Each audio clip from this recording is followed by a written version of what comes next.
Welcome, guys, to another episode of Facility and Property Management Secrets Radio. I'm your host, Javier Lozano with CMI Mechanical. As if you may not know, CMI Mechanical is a national HVAC and refrigeration company, and we try to host these podcasts not on a weekly basis, but as much as we can because we all have busy lives. And we've got a very special guest in this podcast. This is Troy Batchelor with Corrigo. He is the Director of Sales for Corrigo on the retail side. And Troy really brings in a lot of value, in my opinion. What was crazy is how Troy and I kind of met. It was literally just a post in the Connects community where I was just posting something about just wanting to interview some either facility managers or property managers and even vendors. And I had a few stuff in there.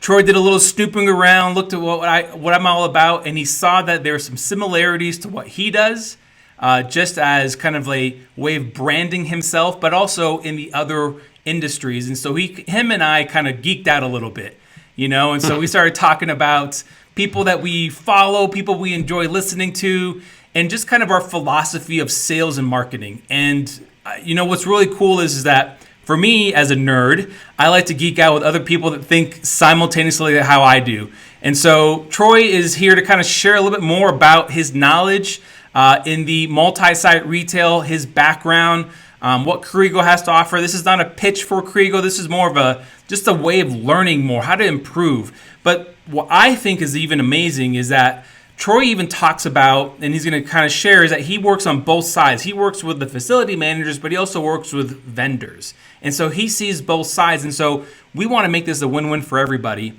So Troy, I'm not going to take away your thunder by any means. So this is Troy. So Troy, if you don't mind, just introduce yourself.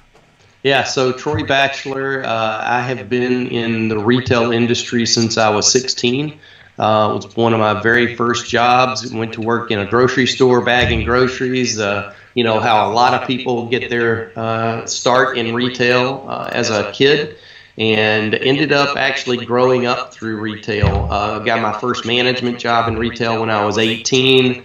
Managed stores. I think I've done every single job there is in retail for a number of different companies. So That's actually what I did for right at about 30 years. And that's impressive. Then, manager of operations, district manager, store manager, assistant manager, you name it, I did it. And we could spend all day talking some stories about that kind of stuff. Ended up actually leaving retail and went to a retailer we would have called the dark side. Okay. And became a sales director for a service organization.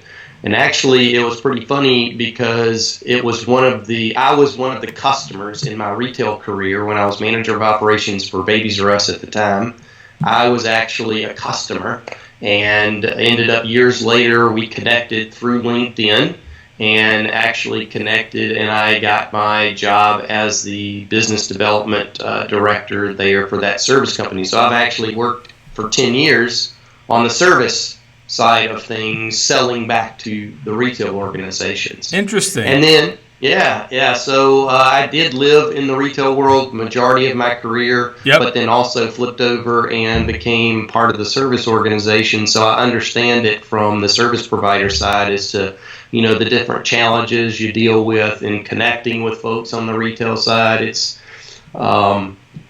unique, to say the least. Yeah.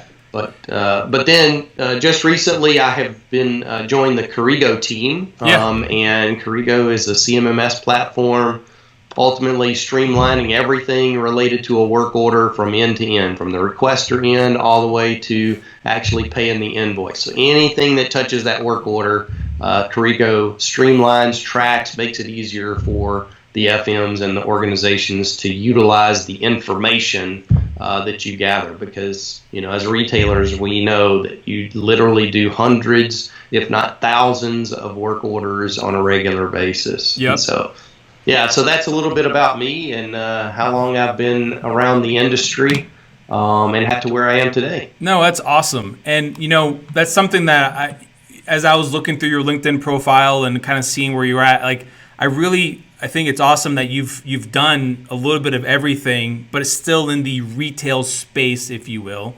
You know, and what has kind of drawn you to stay in for such a long time? I mean, 30 plus years, if you will, in one industry. I know you've done a little bit of both, you know, but it's still in the same space. Like, what is it that you really enjoy about it? You know, I would say for folks, retail is one of those things you either love or you hate. There's really no in between. Yep. And when you're in the stores, the thing you love most is that interaction with the customer.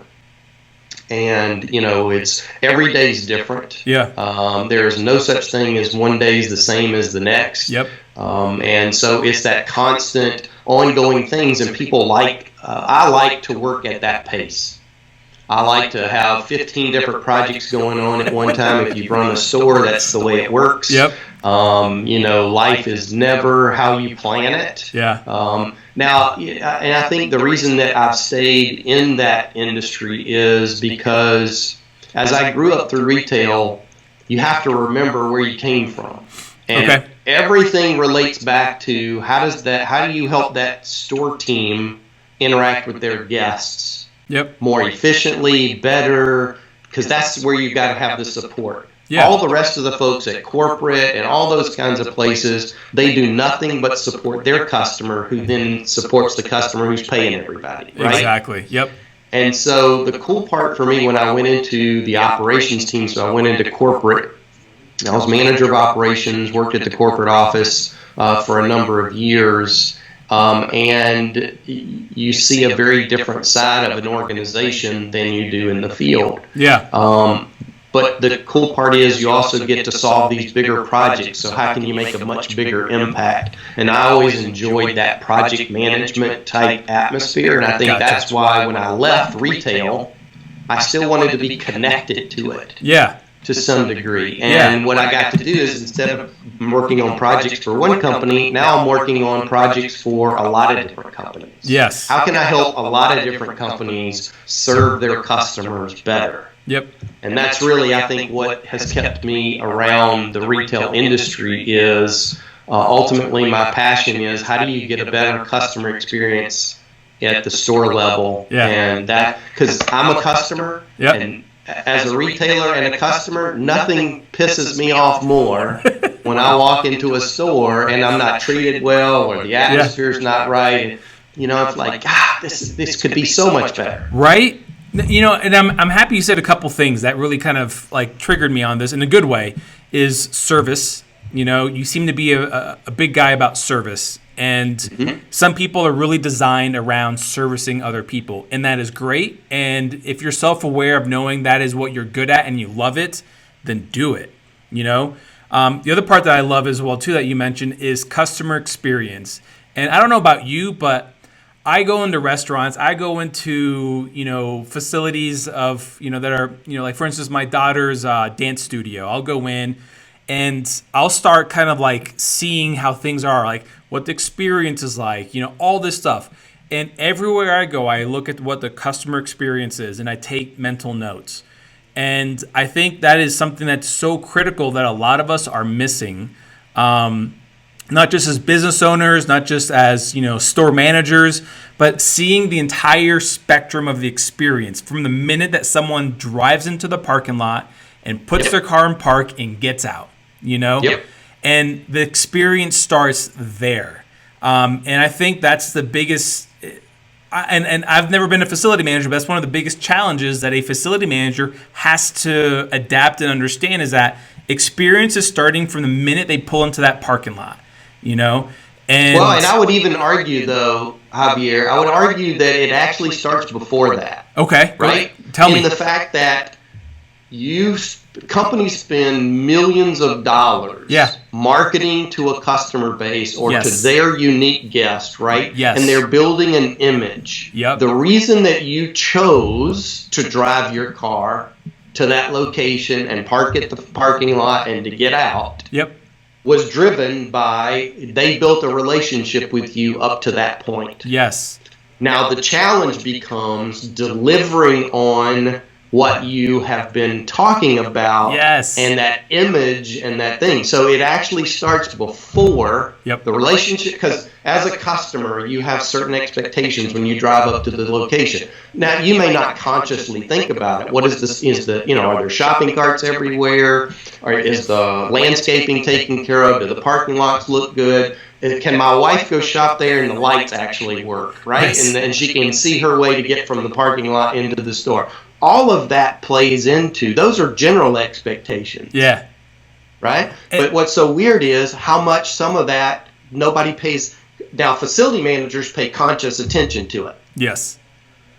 Yeah. As a store manager, if you've ever run a store, you can get so tunnel visioned that you see absolutely nothing but the next task that you have to do. Yeah. And that's really what the corporate office and those folks have to support that manager in the field to be able to quickly execute on those and quickly deal with that kind of stuff. And that's really what goes back to that customer experience. Yeah. So it's all intertwined and all plays in that part together. And, I'm happy you hit all that, because I 100% agree with you on where you're coming from on that. And it's there's so many steps, before that moment that person steps into that facility. And it doesn't matter if you're a mom and pop shop. It doesn't matter if you're a multi-site facility with 20,000 locations. You've got expectations to deliver. Absolutely. And if you don't deliver on those expectations, that's revenue loss, that's potential business loss, reputation loss, and all that stuff is invaluable in my opinion. Absolutely. So I want to kind of discuss a little bit more is that, like, with your position with Corrigo and your background, you see a lot of common problems that facility managers are facing. And it's almost as though they're mounting up because you've got technology that is just evolving now, okay? Especially in this space. I mean, everything from CMMSs to like asset management to other things. Like, there's so much stuff. So I'm assuming there's probably a technology like, oh my gosh, my brain's going to blow up. But like, what are some things that you hear a lot about when you talk to FMs that they're struggling with? What are their challenges? I mean, what is it that you're like, I know they're going to say this again because I hear it all the time.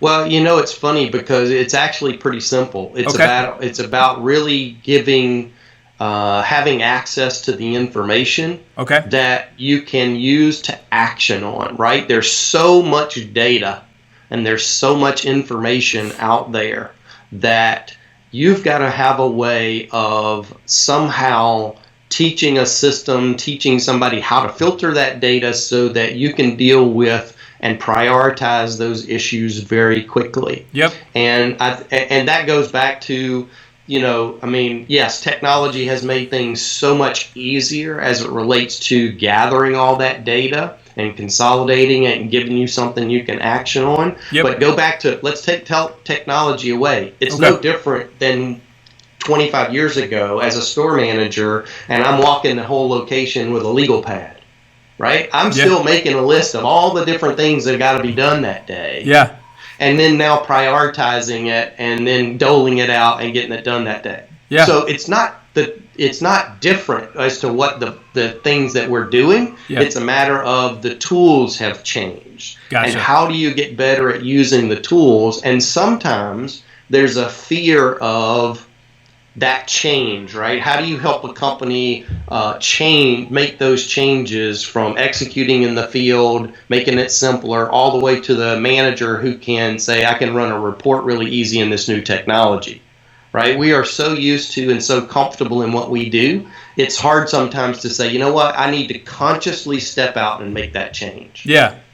No, that makes a lot of sense. And so would you say that's like a kind of a common thing that you see whenever you talk to an FM or RFM in these conversations, is like gathering this data and then how do you use it? How do you leverage it?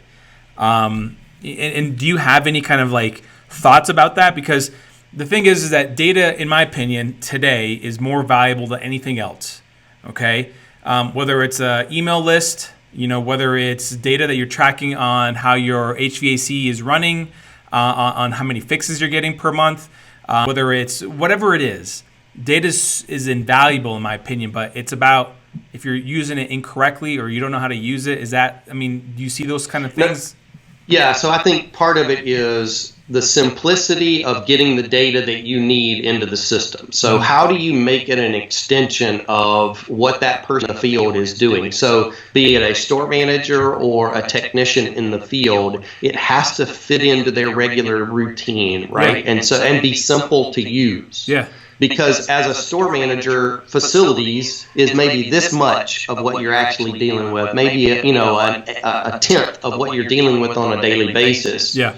So if you can't, as you walk into the building, notice that the lights are out, and quickly pull up your phone and report it and send a work order before you ever get into the building, then that's a challenge, right? Right there, I had to make it easy on you to get that information into the system, right? Gotcha. Yep. So tracking all of that. So go back to the corporate office decision. The corporate office decision is, I need very robust information to make the decisions that I need to make for capital planning and all that kind of stuff. In order to do that, I've got to have all that information tracked. Yep. Right? Yeah. And have it easily accessible to all the people who need it. But I also have to have something that's as simple for the field and the technicians to use to know and be able to confidently count on the data that's being entered. Gotcha. Because that's the other piece that what we hear from FMs is, one, I don't have a way to track all that information and give people status updates. And then on the other end is that I don't necessarily trust the data. Gotcha. Okay, it's kind of like if you have ever entered an address into your GPS, and you have an idea in your mind that it's going to take me this direction, and all of a sudden it throws you a wrench and says, no, you're going to go out here and take a right, not a left. You go, wait a minute, it's wrong. It's not wrong. The deal is you told it, I want to get the fastest way. Yeah. Right? That makes sense. That's a very good analogy. And what happens is you go out with an expectation is I'm going to go out, take a left, and go down here like I normally go, but I just needed the directions to kind of validate what I was doing. Yeah. Right? And so, like the GPS, what may happen is with the information, it's going to go out there and tell you to take a right. What you don't know is there's a wreck on that interstate that's going to be a 45-minute wait, so it's taking you a different route. Yeah. You got to trust the data, you got to trust the system that you're using. And that's really what I hear from most FMs is they don't trust the system that they're using. Interesting.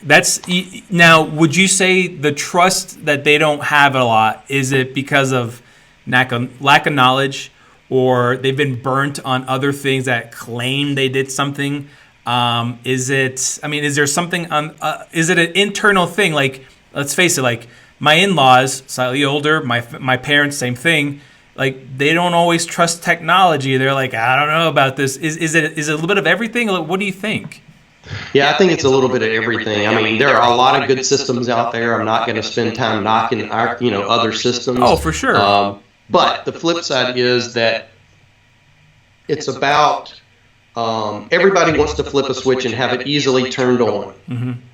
But the work you put into making sure that the system you have does exactly what you want it to do and can grow with you. In other words, your needs today will change in a year from now or 2 years from now. Yep. Can that system you choose today and define today be configured to make those changes and grow with you? And that's really the type systems that you're looking at. And the challenge that I see is we so want a system to be up and running quickly that we're not willing to put in the effort to make sure that deployment goes well. And that's really what, teams like ours at Corrigo, we have to focus on. How do we help those end customers get that deployment, make sure that folks are trained and adopted to it so that you can trust the data that's in the system. And I was just going to ask you that, is that something that you guys do at Corrigo, is that you're educating them on the features and benefits of the product. We all get that. But are you guys also saying, okay,